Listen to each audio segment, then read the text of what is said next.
You know what? Gonzaga basketball. The Zags call a lot of those because they work on something in practice as much as they do offensive sets, closeouts. When you close out, and you come out, run out hard and close out, and then get down in a defensive position, the guy thinks he can get around you, but being down in position when you come out to close out, you're in great defensive position, so they got to do what? Use that extra step to try to get by you. USF's 7th turnover. Gonzaga trying to go back to Foster. Here's Stephen Brave. Tip back, no good. And now Kwame Vaughn, USF with the numbers. Vaughn stripped by Bolden and a blocking foul call on Stephen Gray. On Grant. Grant was down there. I thought he was set. I'm serious. It looked like Grant was set. We'll get another look at it right here. He's doing a good backpedaling job. All right, he's getting to the paint. Matt could have picked the ball up. Well, no, he moved right into him. Matt got a clean strip, though, didn't he? That was Gibbs. You gotta. My eyes are fooling me. Well, but Vaughn missing the free throw. What I was always taught, look around. Grant should have looked around and saw that no one was on the wings running with him, so it was going to be man-to-man. You got to stop about the free throw line. He kept backpedaling all the way to the rim. Well, what do you do on the offensive end? You go as far as you can, right? You got to stop the ball above the free throw line if it's just you and one guy down there. These two teams now a combined 3 for 14 from the free throw line. And it's a 6-point Gonzaga lead.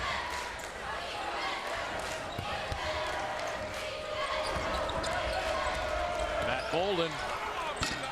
That one's off. Tipped back by Foster. The lay-in, Grant Gibbs. Credit Will Foster on that play. Yeah, turns, gets his hands on it. Maybe not catches it, but definitely. Wow. Yeah, deep three by Michael Williams. And that pulls USF to within 5. A bit of an unorthodox shot from Michael Williams, but it went in.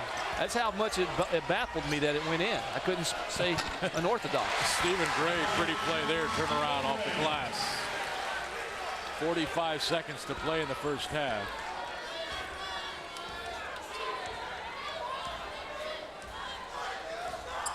Kwame Vaughn with the basketball. And now offensive foul call on number 12, Tomas Bruja. So it's Gonzaga basketball with 34.9 to play. They'll play for 1 with a 7-point lead. And a nice substitution by Gonzaga. Will Foster, great minutes, but hey, you got the shot clock on your side now. You can take the last shot, put the offensive unit in there. You got Bowl on one side, that's a 3-point shooter. Grant Gibbs is definitely able to hit it. And your two studs out there, 32, the three-headed monsters out there on the front. Throw Bo Kong and Grant Gibbs into the mix as well. So Gonzaga will let this drain down to under 10 seconds. Probably get the ball into Bolden's hands, and then they'll go to work. Bolden with 6.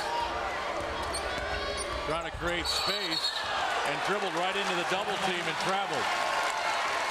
You know, I didn't really like how the play was developing. It was a one-on-one for Matt Bolden, and he's got great athletic ability, but to make him go against the defender, and a really good job by Bryant to get over there and close out the little opening. For this final 1.9 seconds. Craig, I just think he waits too long. What do I know? But he just seems like he waits too long. Oh, actually, that was, yeah, I mean, you want to go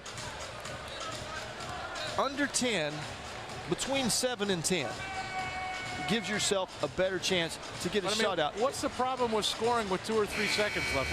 I've never understood that. Well, you don't see it. Well, he starts and he's starting slow, but what does he see?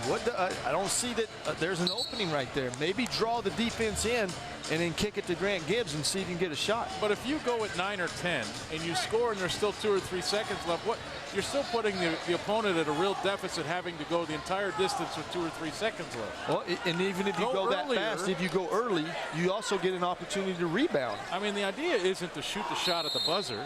No. It's to score in the final seconds. Yeah. And USF will have to shoot it at the buzzer. And that was Rashad Green. So Gonzaga takes a 7-point lead to halftime on the road in San Francisco against the USF Dons. Your thoughts on the first half? Well, just a little disappointed in the Zags. They were aggressive and they got to the free throw line, but only made 1 of 8. So that's hurting them. But oh, there's that beautiful play. That was an assist, by the way, by Elias Harris, the first one of the game for him. And that was a nice 3-ball. Gonzaga leading at 33-26 in San Francisco. Halftime straight ahead, live from War Memorial Gym. Stay with us. This already makes the move before the double team comes. And then if you back off of him, the guy's shooting 42% from three-point land. He's going to take you way out there and see if he can get you to come out and guard him and then put the ball on the floor and go somewhere with it. But if your hands are down, guess what?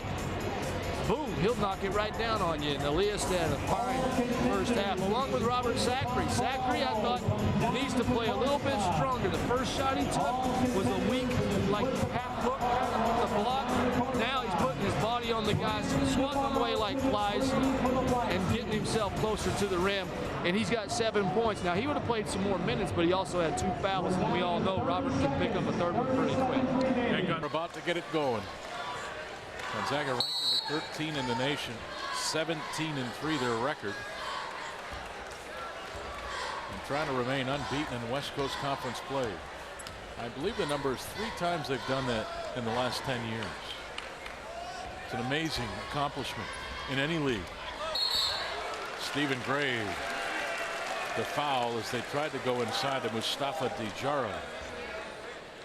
So Gray picks up our first foul of this half. You know what's more amazing? What's it? That the Gonzaga women are undefeated in the WCC and the men are undefeated in the WCC. The only conference or team in a conference. UConn hasn't. UConn has lost in the Big East, but their girls have been undefeated. But the Zags are undefeated in the WCC in both men's and women's. Yeah, the only program in America. Two programs in America doing that currently. UConn has done that with their men's and women. In fact, they've won national championships in the same year. And right now, I know the Connecticut women are on a 60-game win streak. And a Dior Lohorn update. He starts this half on the bench for Rex Waldman. 3 fouls. The team down by just 5, though.